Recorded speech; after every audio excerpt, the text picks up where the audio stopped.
Saudara-saudara sekalian, saya ingin ucapkan terima kasih atas kerja keras semua menteri dan semua wakil menteri Kabinet Merah Putih yang saya pimpin ini. Kita adalah satu tim. Tidak mungkin ada keberhasilan tanpa kerjasama tim yang baik. Ya, mungkin kita masih prihatin tim nasional sepak bola kita belum berhasil, tapi kita yakin pasti akan lebih baik di saat-saat akan datang.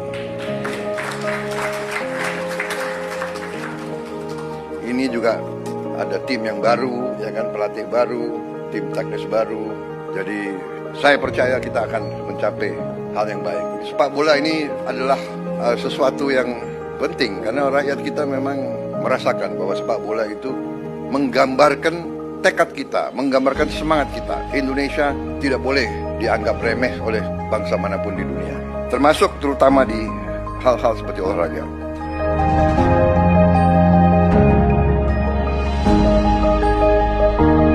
Di saat bulan-bulan ini, apalagi menjelang Ramadan dan Idul Fitri, kondisi pangan kita aman, kondisi pangan kita cukup terkendali.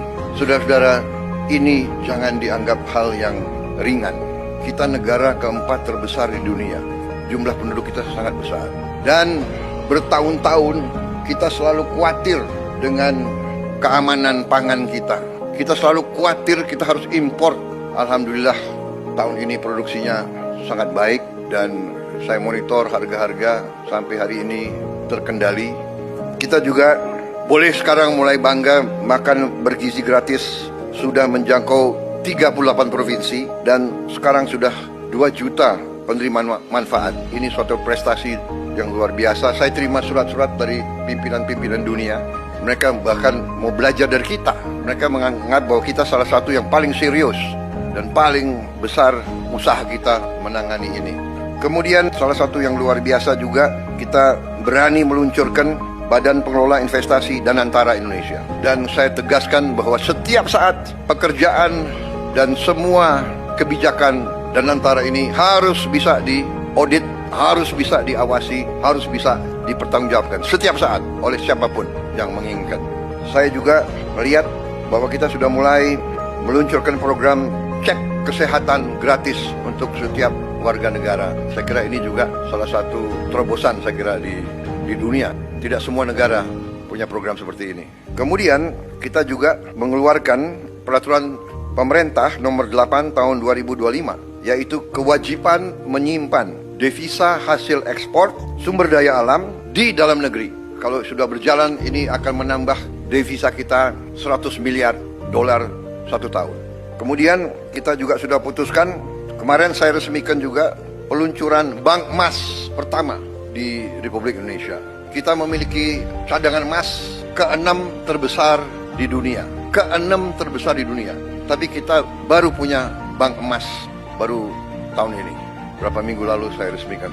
Kami sudah putuskan juga untuk membangun tahun ini, kita harap sudah segera akan mulai dibangun 200 sekolah rakyat berasrama untuk SD, SMP, SMA berasrama, dan ini sekolah berasrama ini diperuntukkan untuk kaum yang kurang mampu khususnya. Jadi kita dengan ini kita hendak memutus mata rantai kemiskinan. Anak orang kurang mampu, anak orang miskin tidak boleh miskin.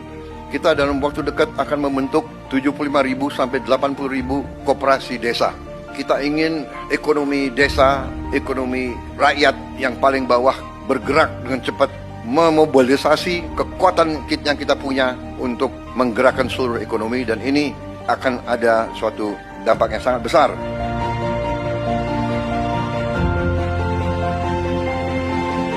Kita juga berhasil bekerja sama dengan swasta sehingga THR bagi pekerja swasta, BUMN dan BUMD bisa diberikan paling lambat 7 hari sebelum Hari Raya Idul Fitri. Tahun ini pemerintah juga menaruh perhatian khusus kepada para pengemudi dan kurir online yang untuk pertama kalinya akan menerima bonus Hari Raya. Juga THR dan gaji ke-13 bagi 9,4 juta aparatur negara.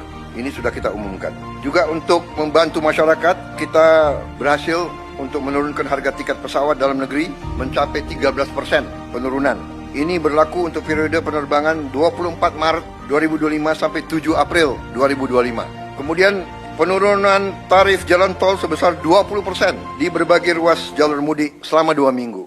Juga diskon 25% penurunan harga untuk tiket kereta api sesuai tanggal yang ditentukan. Juga saya ucapkan terima kasih beberapa kementerian lembaga mengeluarkan kebijakan untuk membantu mengurangi beban masyarakat dengan memberi bantuan mudik gratis, hingga juga ada diskon mencapai 50% untuk provider seluler dari Kementerian Komdiji. Kemudian alur lalu lintas dijamin harus berjalan lancar melalui jalur darat, kereta api, udara, dan laut. Tentunya Menteri Perhubungan yang akan leading dalam pengendalian dan koordinasi hal ini semua.